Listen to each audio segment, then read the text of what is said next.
Bismillahirrahmanirrahim. Assalamualaikum warahmatullahi wabarakatuh. Innal hamdalillah nahmaduhu wa nasta'inuhu wa nastaghfiruh wa na'udzu billahi min sururi anfusina wa min sayyiati a'malina. May yahdihillahu fala mudilla lahu wa may yudlil fala hadiya lahu. Asyhadu an la ilaha illallah wahdahu la syarika lahu wa asyhadu anna Muhammadan abduhu wa rasuluh. Ya ayyuhalladzina amanu taqullaha haqqa tuqatih wa la tamutunna illa wa antum muslimun. Amma ba'd. Allahumma la ilma lana illa ma 'allamtana. Allahumma anfa'na bima 'allamtana wa tubna 'alaina innaka antat tawwabur rahim. Hadirin jamaah salat maghrib, para bapak, para ibu, sepuh, sepuh, serta rekan-rekan remaja dan juga segenap pemirsa dimanapun bisa menyimak siaran kami yang semoga senantiasa dirahmati Allah Subhanahu wa taala. Alhamdulillah, puji syukur kehadirat Allah tabaraka wa taala pada kesempatan malam yang berbahagia ini. Allah Subhanahu wa taala kembali memberikan taufiknya kepada kita untuk bisa mengayunkan langkah demi langkah menuju salah satu tempat yang paling mulia ini, yaitu rumahnya Allah, masjidnya Allah Subhanahu wa taala. Tidak lain dalam rangka untuk mendekatkan diri kepadanya dengan rangkaian ibadah yang kita kerjakan pada kesempatan malam hari ini. Maka kita berharap semoga Allah berkenan menerima rangkaian ibadah yang kita kerjakan di kesempatan malam hari ini, dan semoga majelis yang kita adakan diberkahi Allah Subhanahu wa taala sehingga tidaklah kita keluar dari majelis ini melainkan dosa-dosa kita diampuni Allah Subhanahu wa taala. Allahumma amin. Salawat iring salam semoga senantiasa terlimpahkan, tercurahkan kepada qudwah kita, kepada suri tauladan kita Nabi Agung Muhammad sallallahu alaihi salatu wasalam, kepada keluarga beliau, para sahabatnya, serta kepada umat yang tetap setia di atas ajarannya hingga hari akhir nanti. Dan para hadirin rahmatullah tabaraka wa taala, yang masih di dalam pembahasan 42 hadis atau 40 hadis pilihan yang berkaitan dengan masalah dan juga cara mengatasi dari masalah tersebut, yang mana pembahasan ini tidak lain dalam rangka untuk menguatkan keimanan kita kepada apa? Kepada keimanan kepada takdir Allah Subhanahu wa taala. Jadi masalah ini tidak lain dalam rangka sekali lagi untuk menguatkan keimanan kita kepada takdir Allah Subhanahu wa taala, di mana Allah Subhanahu wa taala menakdirkan dalam kehidupan kita dua perkara. Yang pertama ada takdir yang baik, yang kedua ada takdir yang tidak baik. Ada takdir yang sesuai dengan hawa nafsu kita, sesuai dengan keinginan kita. Sebagaimana di sana ada takdir yang berbeda dengan apa yang kita inginkan. Kita inginnya menjadi orang yang sukses, punya harta, punya kedudukan, punya pasangan yang baik, punya anak keturunan yang baik. Ini rata-rata keinginan dari kita semuanya. Tapi apakah semuanya tercapai? Tidak. Kita mengharapkan ia punya kedudukan. Ternyata kedudukan kita di masyarakat tidak lebih daripada hanya sekedar sebagai warga biasa. Mungkin bahkan lebih rendah daripada itu. Dan kita berharap memiliki pasangan yang serasi, pasangan yang cocok, pasangan yang sesuai dengan apa yang kita inginkan dalam kriteria sebelum menikah. Tapi ternyata Allah pasangkan kita dengan pasangan yang bertolak belakang dengan kriteria yang kita miliki. Ada kalanya seperti itu. Inilah yang perlu kita sikapi dari masalah-masalah hidup dalam kita mengarungi kehidupan di dunia. Karena manusia nggak akan pernah sepi dari yang namanya masalah. Ya, kita semuanya masing-masing datang ke sini pun membawa masalah hidup masing-masing. Ya, berbeda. Yang satu dengan usahanya, yang satu dengan ekonominya, yang satu dengan pasangannya, yang satu dengan anaknya, yang satu dengan tetangganya, dengan rekan kerjanya, dengan menantunya, anaknya, seperti itu. Jadi masing-masing di antara kita ya memiliki masalah. Sekarang kita ingin belajar tentang bagaimana cara kita menyikapi masalah demi masalah yang ada dalam kehidupan kita, sesuai dengan tuntunan syariat. Bagaimana aturan dan juga ajaran yang diajarkan oleh Kanjeng Nabi sallallahu alaihi wasallam tatkala kita mendapatkan musibah, mendapatkan masalah di dalam kehidupan. Dan kita sudah mengambil berapa cara Bapak Ibu? 5. Ya, yang terakhir masalah apa? Yang terakhir hadiahnya apa nih? Oh, hadiahnya nanti. Jazakallahu khairan. Doa. Yang terakhir adalah berusaha untuk menyembunyikan masalah. Ini solusi yang diberikan oleh agama kita. Jadi ketika kita mendapatkan musibah, mendapatkan masalah dalam hidup, maka solusinya adalah berusaha untuk menyembunyikan, menutupi masalah tersebut. Kenapa?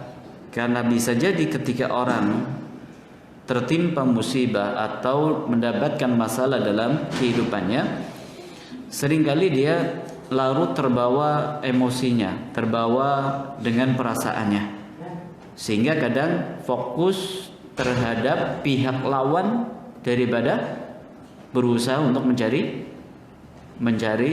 solusi. Kita punya masalah ya dengan tetangga. Terkadang kita lebih fokus kepada kesalahan tetangga daripada mencari solusi. Dan kalau sudah fokus kepada lawan, biasanya yang akan dijadikan apa? Akan dijadikan sebagai bahan diskusi. Mungkin diobrolkan, mungkin disampaikan kepada orang, sehingga yang seharusnya disembunyikan masalah tersebut justru menjadi viral, ya menjadi ya perbincangan dan pergunjingan di sekitar warga. Seperti itu kondisinya. Dan efeknya lagi nanti kita itu sulit untuk melakukan introspeksi diri. Karena yang kita lihat adalah kesalahan lawan. Kesalahan dari pihak lawan kita. Karena sekali lagi masalah yang mendera kita, apapun yang kita alami pasti ada pihak kedua. Ya, pada saat kita di tempat kerjaan, pada saat kita punya masalah dengan tetangga, dengan pasangan, dengan menantu, dengan anak dan seterusnya, ada pihak lawan. Sehingga Bapak Ibu rahmatullah, ketika kita punya masalah, berusahalah untuk menyembunyikan masalah tersebut. Apakah berarti kita membiarkan? Tidak. Akan tetapi kita menyembunyikan masalah tersebut dalam rangka untuk segera mencari solusi supaya tidak terburu menjadi seperti bola salju. Ya, kecil kemudian nanti membesar, akhirnya sulit dicarikan solusi. Dan kebanyakan masalah yang ada dalam kehidupan kita awal mulanya adalah karena kita itu tidak menyembunyikan masalah di awal. Kalau kita dari awal menyembunyikan masalah tersebut lalu segera kita cari solusinya, insya Allah masalahnya tidak akan menjadi rumit, masalahnya menjadi lebih runyam. Ya, seperti kemarin ketika kita punya masalah dengan pasangan, ya pada saat kita sampaikan kepada orang, kemudian ditangkap oleh orang-orang yang tidak baik, masalahnya akan menjadi lebih runyam. Ya, masalahnya akan lebih runyam lagi. Nah, ini yang kadang dan sering terjadi dalam masalah di kehidupan rumah tangga atau masalah-masalah yang lainnya. Karena masalah sekali lagi nggak hanya berkutat di keluarga, banyak masalah yang kita hadapi dan itu salah satu contohnya. Dan biasanya kalau sudah terlanjur disampaikan kepada orang banyak atau pasang status, akhirnya kan banyak orang mengetahui kalau ini sedang tidak akur, kalau ini sedang punya masalah, kalau ini sedang kesel, kalau yang satu ini sedang di PHK dan seterusnya. Apakah itu memberikan solusi? Tidak. Sama sekali tidak memberikan solusi. Justru itu bisa masuk dalam kategori mengeluh kepada Allah Subhanahu wa taala. Makanya pada solusi-solusi yang sebelumnya Nabi mengajarkan supaya sabar, supaya tidak tergesa-gesa dalam bersikap, kemudian berbaik sangka kepada Allah Subhanahu wa taala. Karena kita tidak tahu yang terbaik bagi hidup kita tidak mengetahui. Sebelumnya sudah kita sampaikan ya firman Allah Subhanahu wa taala, wa asa an takrahu syai'an wa huwa khairul lakum. Ya, bisa jadi kalian membenci sesuatu padahal itu adalah kebaikan.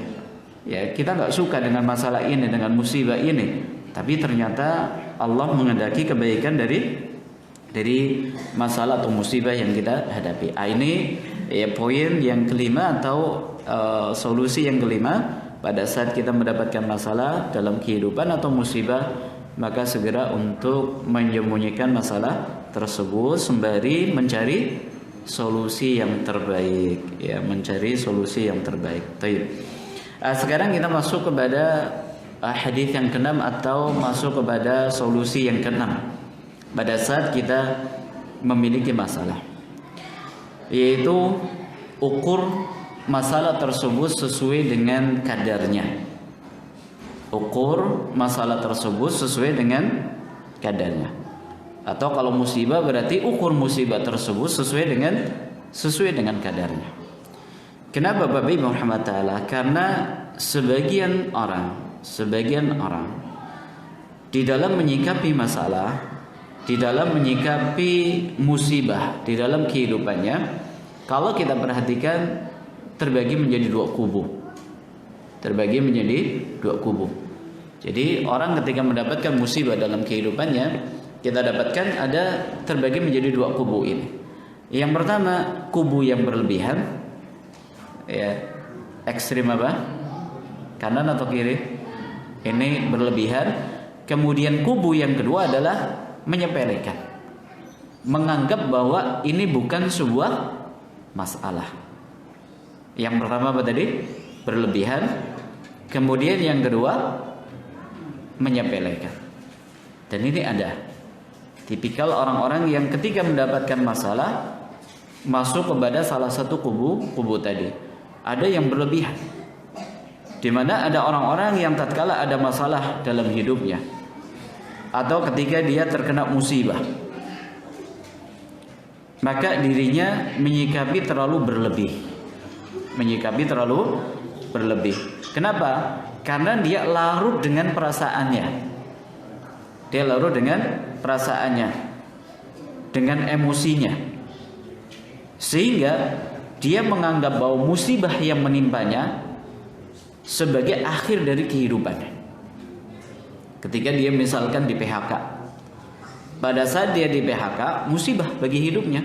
Mungkin dia baru mengarungi kehidupan rumah tangganya, atau mungkin dia sedang ada masalah di biaya pengobatan pasangannya atau orang tuanya.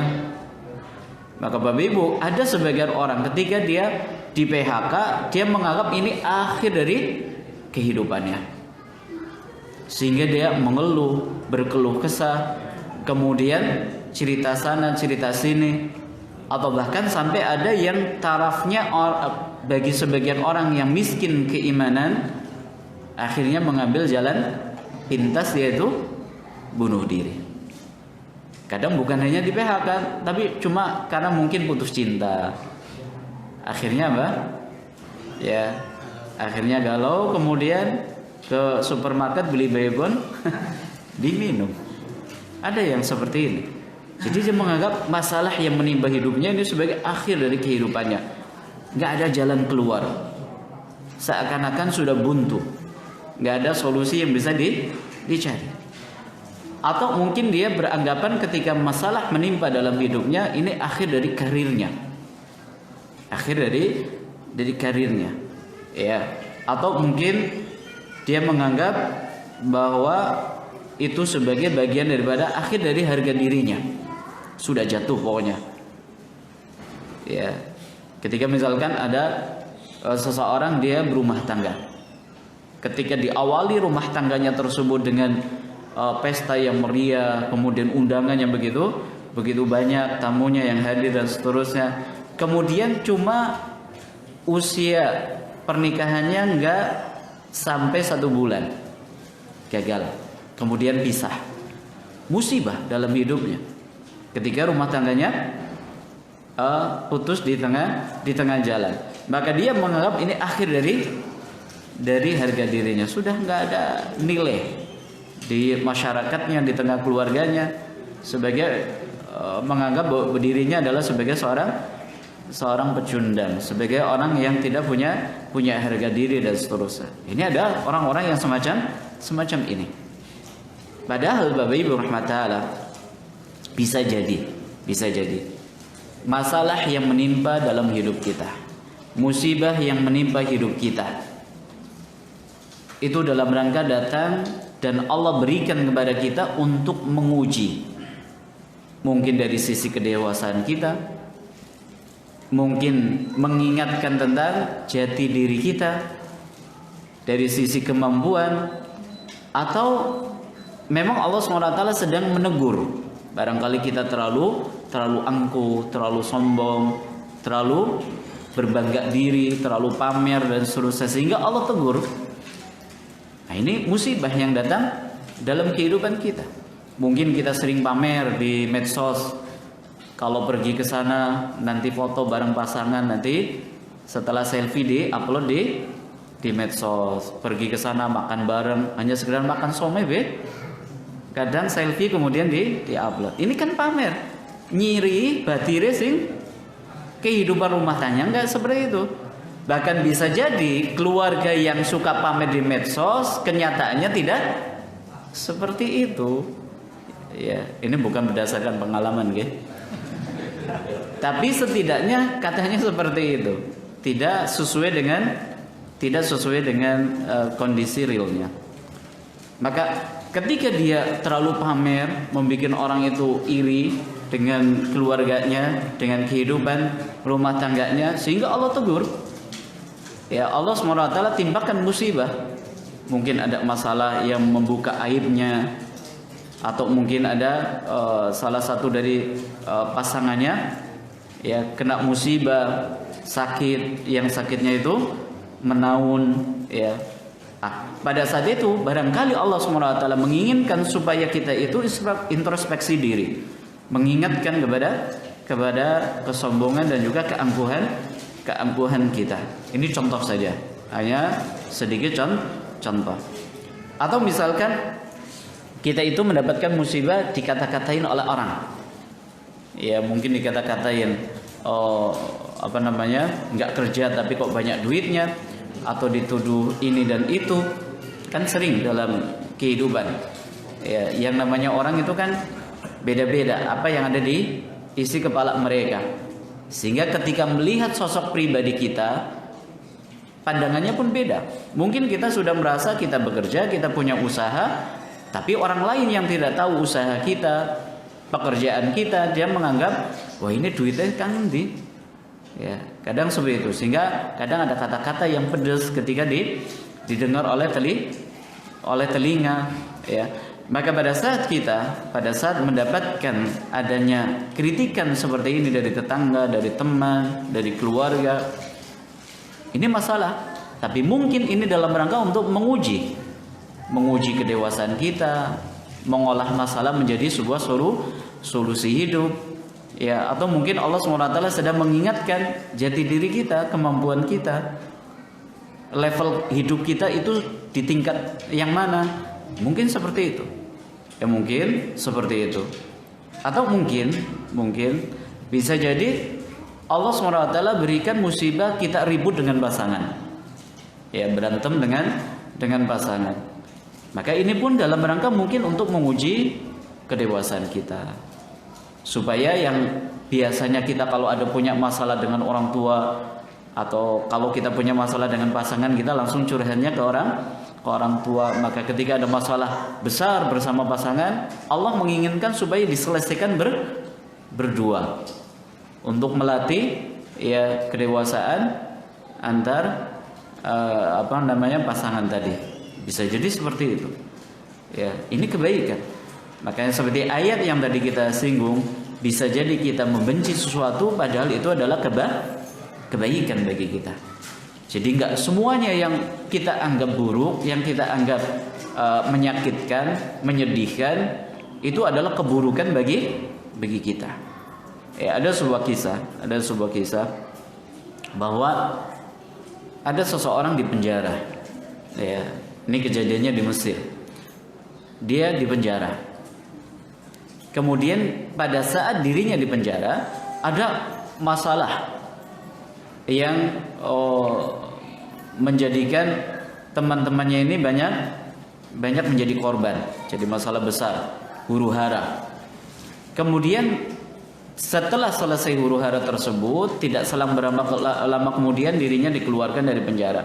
Maka dirinya melihat teman-temannya, kawan-kawan seperjuangannya, ada yang di penjara, ada yang meninggal dalam huru-hara tersebut, ada yang sampai harus masuk ke rumah sakit, kemudian diamputasi salah satu bagian anggota tubuhnya, sehingga dirinya bersyukur kepada Allah SWT, di mana dia baru mengetahui bahwa ternyata penjara itu adalah yang terbaik bagi hidupnya.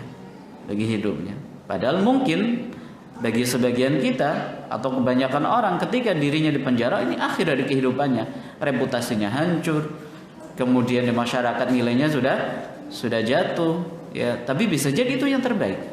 Kayak seperti misalkan ada orang ditimpa musibah sakit, maka dia menganggap sudah, pokoknya kehidupannya sudah nggak diharapkan lagi. Apalagi untuk jenis sakit-sakit yang menaun, sakit-sakit yang parah, nggak bisa melakukan banyak aktivitas. Dia sudah menganggap dirinya sudah nggak banyak diharapkan oleh keluarganya, oleh masyarakatnya, oleh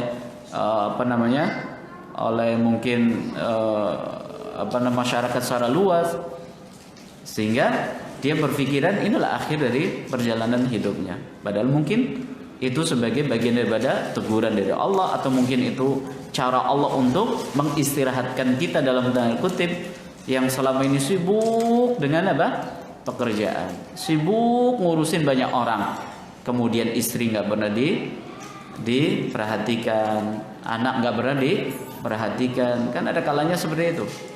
Ada orang bekerja, ya, hari ini dia di Jogja, 2 hari kemudian sudah di Batam, kemudian nanti tiba-tiba kita tanya kabarnya sudah di Jakarta. Seperti itu keliling. Kapan bersama keluarga?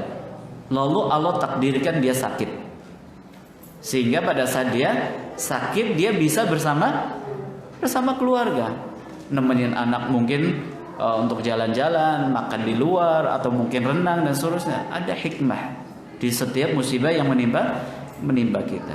Ya, makanya dalam hal ini Bapak Ibu rahmatullah, ukurlah musibah tersebut sesuai dengan kadarnya. Artinya nggak usah terlalu membesar-besarkan musibah yang menimpa kita, masalah yang menimpa dalam hidup kita. Misalkan hanya sekedar ada masalah bersama pasangan nggak cocok dari sisi cita rasa masakan. Karena satu berasal dari Padang, satu berasal dari Jawa, satu suka pedas, satu suka manis. Oh, dianggap ini masalah besar, sehingga ribut terus kalau masalah makanan. Ya, akhirnya bikin dua menu, siji pedas, siji ya wis kepengen pedas gue lomboknya misalnya. Seperti itu ada masalah. Ini kan kadang terjadi dalam kehidupan rumah tangga. Atau mungkin yang satu suka AC, suka kipas angin, yang satu anti dengan yang namanya AC sama kipas angin. Pokoknya kalau tidur pakai AC, kalau tidur pakai kipas angin mesti ngasuke kerokan. Akhirnya masa arep turu dewek-dewek lengone bojo sih mau ngapa? Kan kadang-kadang seperti itu. Sehingga ini dianggap sebagai masalah besar. Bahkan sampai ada sebagian orang yang mengambil jalan pintas, wis lagi karena utuh jodohku. Kuru gara-gara apa? AC. Gara-gara masakan. Mungkin Bapak dan Ibu pernah dengar gara-gara beda pilihan. Ada kisah di Saudi, ya, perceraian itu terjadi gara-gara antar suami istri itu mengidolakan satu klub sepak bola. Yang satu klubnya A, yang pasangannya klub B. Sehingga ketika yang satu dikalahkan, akhirnya suaminya mengatakan, saya ceraikan kamu. Ya, saya ceraikan kamu. Ya, Masya Allah. cuma gara-gara masalah yang sepele seperti ini, ya. Maka sekali lagi nggak usah terlalu dibesar-besarkan. Bersikaplah sewajarnya. Kenapa? Karena Allah SWT menjelaskan kepada kita, ini dalilnya untuk masalah ini. Allah SWT menjelaskan kepada kita di dalam surat Al-Baqarah ayat yang terakhir. Ya, insyaallah kita semuanya sudah menghafalnya. Allah SWT berfirman di antara ayat terakhir tersebut ada redaksi yang berbunyi la yukallifullahu nafsan illa wus'aha. Allah tidak akan membebani seseorang kecuali sesuai dengan kemampuannya. Ini mencakup di dalamnya adalah musibah, mencakup di dalamnya adalah masalah hidup. Jadi Allah SWT ketika memberikan ujian dalam hidup kita, masalah ataupun musibah, maka Allah ukur sesuai dengan kemampuan kita. Tidak mungkin Allah SWT membebani masalah dalam hidup kita di luar daripada batas kemampuan kita. Jadi ketika Allah SWT memberikan musibah kepada kita dalam bentuk di PHK, atau tadi ribut dengan pasangan, atau mungkin direndahkan oleh orang, ya, maka Allah sudah yang pertama mengukur kemampuan kita, dan yang kedua, ya, Allah SWT tidak akan mungkin memberatkan diri kita. Jadi dalam ayat ini Allah menjelaskan kepada kita tidak akan membebani dalam batas di luar kemampuan kita. Kemudian Allah SWT sudah mengukur semua masalah yang pas buat kita. Masalah yang pas buat kita. Ini dalil dari Al-Quran. Adapun dalil dari hadis Nabi sallallahu alaihi wasallam. Di dalam hadis yang diriwayatkan oleh Imam Tirmidzi dan dinyatakan sahih oleh Syalbani dari seorang ulama yang bernama Mus'ab bin Sa'din, dari ayahnya, beliau itu pernah bercerita. Qultu ya Rasulullah, beliau bertanya kepada Rasul, ayahnya bertanya kepada Rasul sallallahu alaihi wasallam, ayyun nasi asyaddu bala'ah, wahai Rasul, siapa sih orang yang paling berat ujiannya? Siapa orang yang paling berat ujiannya? Yang paling banyak masalah itu siapa ya Rasul dalam hidup? Maka Nabi SAW menjawab, al-anbiya'i thummal amthal fal amthal. Orang yang paling banyak masalah dalam hidupnya, orang yang paling berat ujian dalam hidupnya adalah para nabi, kata beliau. Adalah para nabi. Kita lihat bagaimana para nabi dalam masalah demi masalah dalam hidupnya yang mereka alami, ujian demi ujian yang mereka alami, diboikot, ya, ditindas, diintimidasi. Kita nggak sampai dalam hidup, ya, di dewasa ini kita sampai dalam tingkat diboikot, diintimidasi, diancam, belum sampai dalam titik masalah hidup yang seperti itu. Nabi mengalami. Bahkan ada kisah yang menjelaskan kepada kita Nabi yang dipukul oleh kaumnya sampai berdarah. Seorang Nabi dipukul. Padahal Nabi itu adalah manusia pilihan, yang secara logika seharusnya mereka adalah orang-orang yang mendapatkan hak istimewa dari Allah SWT. Seharusnya mereka adalah sosok yang paling banyak mendapatkan fasilitas dari Allah. Sama seperti kayak kita punya ajudan. Pada saat kita punya ajudan dan kita punya banyak pegawai, ajudan kita menjadi sosok yang paling banyak mendapatkan fasilitas dari kita. Ya, entah di rumahnya, atau mungkin dapat fasilitas kendaraan, atau mungkin ada tunjangan ini dan itu.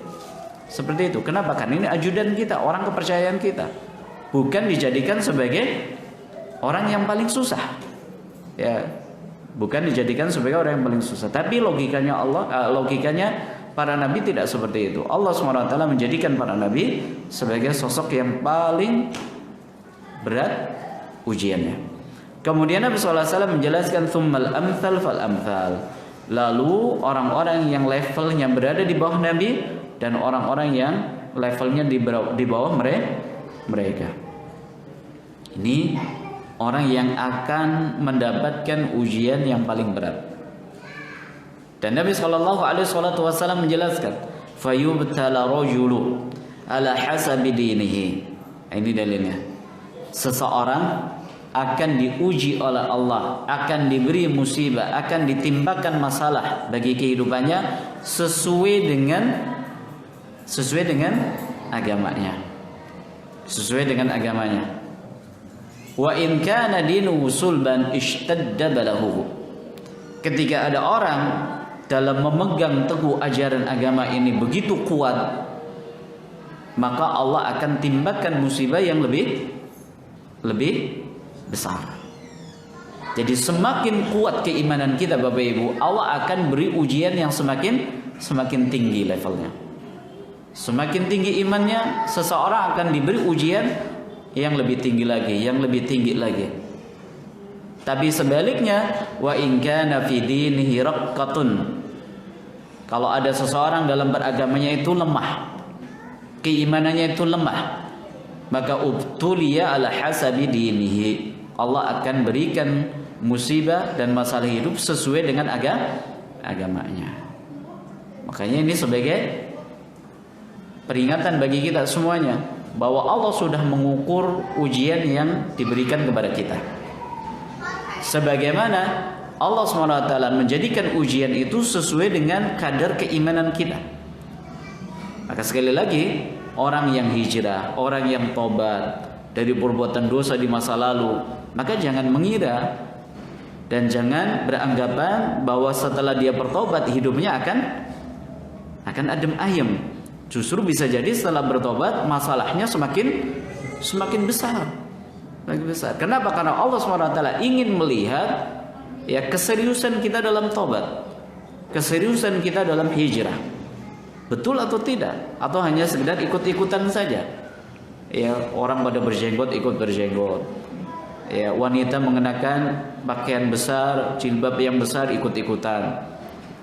Maka diuji oleh Allah SWT untuk bisa menjaring siapa yang betul-betul serius di dalam keimanannya, di dalam tobatnya.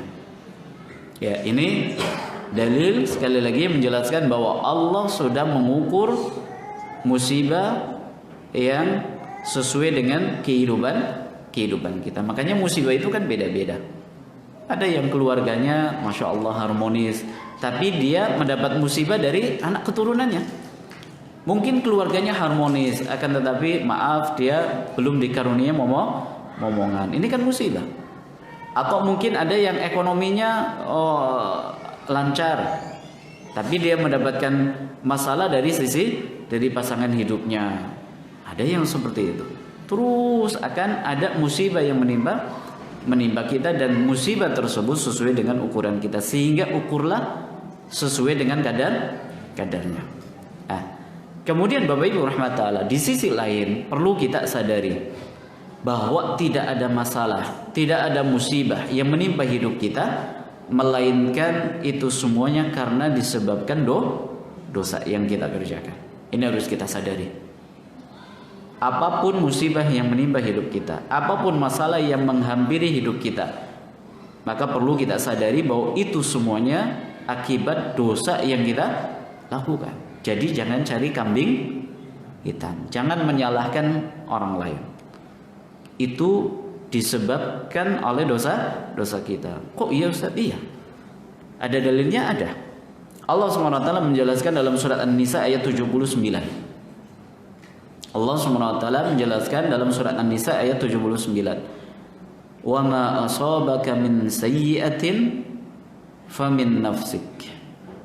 Allah SWT menjelaskan apapun masalah hidup yang menimpa kalian, musibah yang menimpa kalian, maka itu disebabkan karena dosa yang kalian kerjakan. Allah Maha Adil. Ya, Allah Maha Adil. Maka ketika ada orang berbuat zalim, maka kezalimannya dia tuai dalam hidupnya. Dia tuai hidupnya. Sehingga ayat ini pun mengingatkan kepada kita bahwa silakan berbuat sesukanya, tapi ingat, apa yang kita kerjakan akan kita tuai tuwe hasilnya. Cirine wong Jawa bah sapa nandur bakal ngunduh ya. Temenan apa mboten iki? Kalau nggak kena hama cirine. Orang kena mangan prit ya. Jadi siapapun yang berbuat dia akan mendapatkan hasilnya. Ketika kita berbuat keburukan, kita akan mendapatkan hasilnya dari keburukan yang kita lakukan. Mungkin masalah yang sedang kita alami Bapak Ibu adalah dosa kita 10 tahun yang lalu, 20 tahun yang lalu.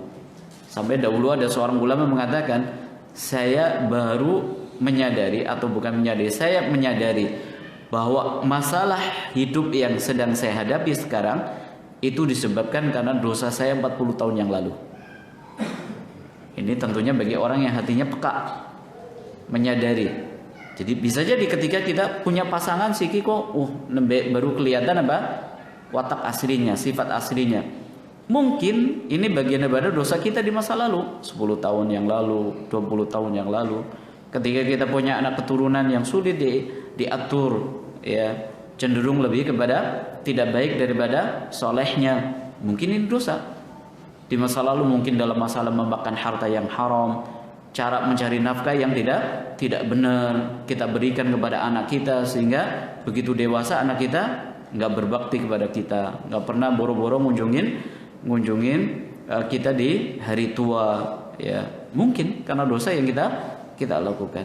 Dan ini bukan dalam rangka menuduh, tapi sekali lagi ini sebagai bagian daripada cara untuk mengintrospeksi diri. Ini sikap untuk kubu yang kedua. Ya. Ketika dia mendapatkan musibah tidak memperhatikan, meremehkan. Kenapa? Karena dia nggak menyadari kalau ternyata masalah dalam hidupnya adalah akibat dosa yang kita kerjakan. Sehingga dia nggak peduli. Dianggapnya bahwa musibah yang sedang dihadapi sebagai bumbu hidup. Ya urip ya ana masalah. Kalau nggak ada masalah yang ngana apa biasanya? Maring kuburan jadi. Itu nggak ada masalah katanya. Ada yang seperti itu sikap sebagian orang. Sehingga apakah memberikan efek dalam pribadinya? Akan sangat memberikan efek terhadap dirinya. Ya, ada kalanya dia itu akhirnya tidak mau ada usaha untuk memperbaiki diri. Ketika misalkan kita hidup bersosial, lalu kita dikritik oleh tetangga, kita anggap kritikan tetangga itu hanya sekedar, mungkin kita anggap dia hanya iri, mungkin kritikan tetangga kita anggap hanya sekedar iri, atau mungkin apalagi biasanya, ya wis biasalah. Ya, ada kan seperti itu ya. Akhirnya kritikan tetangga karena tidak kita anggap tidak menjadikan kita berusaha untuk memperbaiki diri. Karena bisa jadi apa yang dikritik dari pribadi kita, dari perilaku kita adalah benar, yang harus kita perbaiki, yang harus kita sikapi, sehingga tidak ada perubahan atau usaha untuk perbaikan diri di perilaku, di ibadah, ataupun yang lainnya. Allah SWT menjelaskan kepada kita tujuan dari sekian banyak tujuan adanya musibah dalam hidup. Di dalam surat Ar-Rum ayat 41, Allah berfirman, "Zaharal fasadu fil barri wal bahri bima kasabat aydin nas." Allah SWT menjelaskan, ya terjadinya kerusakan di darat maupun di lautan itu disebabkan oleh dosa manusia. Adanya kebakaran hutan, adanya pokoknya apapun yang kita alami dalam kehidupan ini itu disebabkan karena dosa kita. Dalam rangka untuk apa? Allah SWT menjelaskan liyudhiqahum ba'dhalladzi amilu. Ya, dalam rangka kata Allah, dalam rangka ujian atau kerusakan tersebut dalam kehidupan untuk menyadarkan, untuk menimpakan musibah kepada kalian dari ulah yang kalian kerjakan, agar kalian merasakan, oh gara-gara ini disebabkan dosa ini, gara-gara misalkan kekeringan. Ya, Nabi menjelaskan bahwa kekeringan itu bukan hanya sekedar karena fenomena alam biasa, tapi bisa jadi karena kecurangan yang kita lakukan. Curang ketika lamar pekerjaan, bikin ijazah palsu, atau kita pakai suap supaya apa? Bisa diterima. Ini kan lagi apa nih? Dibuka lowongan apa? CPNS ya. Ini perhatikan ini. Jadi kecurangan yang kita lakukan dalam jual beli, dalam masalah dalam masalah jabatan seperti tadi, ini bisa menyebabkan yang namanya kerusakan di muka bumi ini. Ya.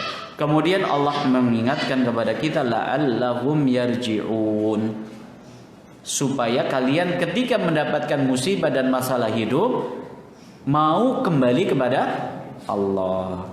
Berarti masalah itu harus disikapi.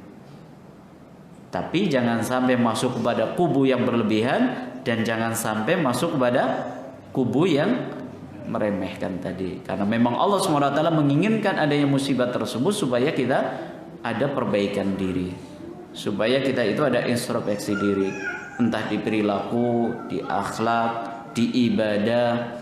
Mungkin selama ini kita nggak pernah sholat, sehingga Allah tegur dengan suatu penyakit. Akhirnya karena kita sakit, nggak banyak aktivitas, akhirnya tergerak hati untuk sholat. Betapa banyak ada orang yang sakit, kemudian dengan sebab sakitnya dia mau sholat. Yang dahulunya angkuh menjadi lebih baik, ya, menjadi lebih baik. Maka kesimpulannya, ukurlah masalah atau musibah yang menimpa hidup kita sesuai dengan kadarnya, tidak terlalu membesar-besarkan dan tidak terlalu meremehkan, sehingga kita itu bisa mengambil hikmah serta pelajaran pada setiap musibah yang mendera hidup kita, sehingga kita nggak saling menyalahkan, sehingga kita itu tidak mencari kambing hitam. Wallahu taala alam bisawab. Ya, kita ajukan sampai di sini. Terima kasih atas segala perhatiannya dan mohon maaf atas segala kurangnya. Ada pertanyaannya? Atau mungkin ada yang ingin cari kambing hitam yang sudah bentuk sate? Ya, silakan. Ada pertanyaan? Kalau nggak ada, kita ajukan sampai di sini. Terima kasih sekali lagi atas segala perhatiannya dan mohon maaf atas segala kekurangannya. Naktafi bihadzal qadar. Subhanakallahumma bihamdika asyhadu an la ilaha illa anta astaghfiruka wa atubu ilaik. Wabillahi taufiq wal hidayah. Assalamualaikum warahmatullahi wabarakatuh.